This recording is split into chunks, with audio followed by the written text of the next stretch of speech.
Hello दोस्तों। आज की कहानी मेरे दामाद और मेरे बीच की है। ये मेरी दामाद जी जब मेरे घर पर आए हुए थे, उसी दिन मैं घर पर अकेली ही थी और वह मेरी बेटी को लेकर आए हुए थे। उसी दिन ऐसे लग रहा था कि वह तो आज मेरा काम ही कर देंगे, लेकिन उस दिन उनको मौका नहीं मिला। जब मैं किचन में खाना बना रही थी, तब मेरे पास आकर वह बैठ जाते हैं और बोलते हैं कि अरे सासू माँ, आपकी तो बहुत बड़े बड़े हो गए हैं।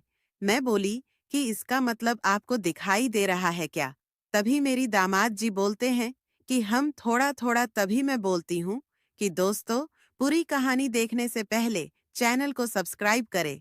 इसकी मालिक तो अब छोड़कर चले गए हैं, अब इस फल को कौन खाएगा? तभी मेरे दामाद जी बोलते हैं कि अरे सासू माँ, आप चिंता मत कीजिए, इसे खाने वाले बहुत लोग आपको मिल जाएंगे।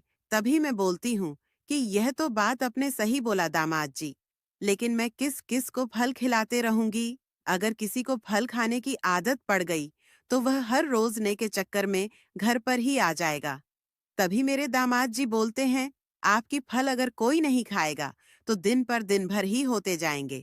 तभी मैं बोलती हूँ कि मुझे लग रही है कि आपको फल खाने की बहुत ज्यादा मन कर रही है। तभी मेरे दामाद जी बोलते हैं कि अरे सासू माँ, अगर ऐसी फल हो तो किसका मान खान के लिए नहीं करेगा?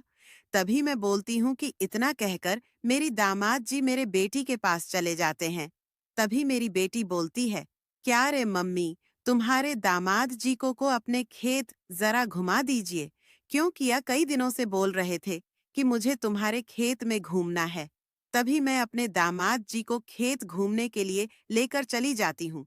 तभी मेरे दामाद जी बार बार मेरे शरीर पर अपने हाथ को रख रहे थे और ऐसे लग रहा था कि वह तो आज मेरा काम कर ही देंगे।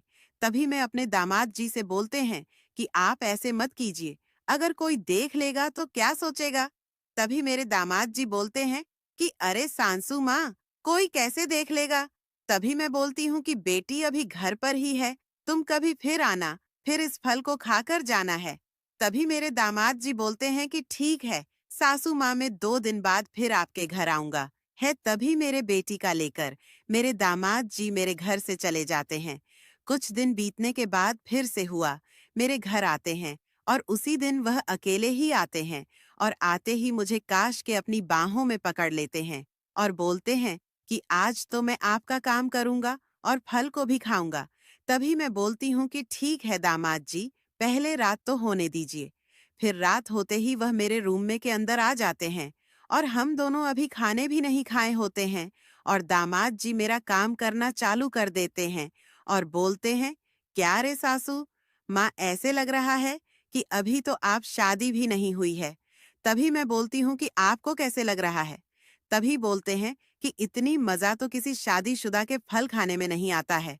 तभी मैं बोलती हूँ कि हाँ, क्योंकि आपके ससुर जी को निधन हुए लगभग आज न साल हो गए, न साल से इस फल को कोई हाथ भी नहीं लगाया है, इसीलिए आपको लग रहा है। अगर इसे कोई खाया होता तो आपको भी खराब ही लगता है। तभी मेरे दामाद जी बोलते हैं कि आपको कई दिनों से उसे अपनी नजर पर ही रखा था कि कब मुझे मौका मिलेगा और मैं आपका फल खा लूं, लेकिन क्या करूं, मुझे तुम समय ही नहीं मिलता था यहाँ पर आने के लिए। लेकिन अब ऐसा लग रहा है कि मुझे यहाँ पर आते जाते रहना होगा। तभी मैं बोलता हूँ कि हाँ, मेरे बेटी के साथ साथ मुझे भी ख्याल रखना, क्योंकि आपके सिवा मेरा है कौन? इतना सुनकर मैं अपनी दामाद जी से बोलता हूँ कि अरे दम जी, अब तो रहने दीजिए, बहुत देर हो गए हैं। काम करते करते तभी मेरे दामाद जी बोलते हैं कि अरे सास में ठीक है, अब रहने देते। मेरे दादाज बोलते हैं कि ठीक है, शादी में मैं जा रहा हूँ। तभी मैं बोलता हूँ कि आप कहाँ जाएगा, अभी और काम करना है, अभी तो सिर्फ एक ही बार हुआ है।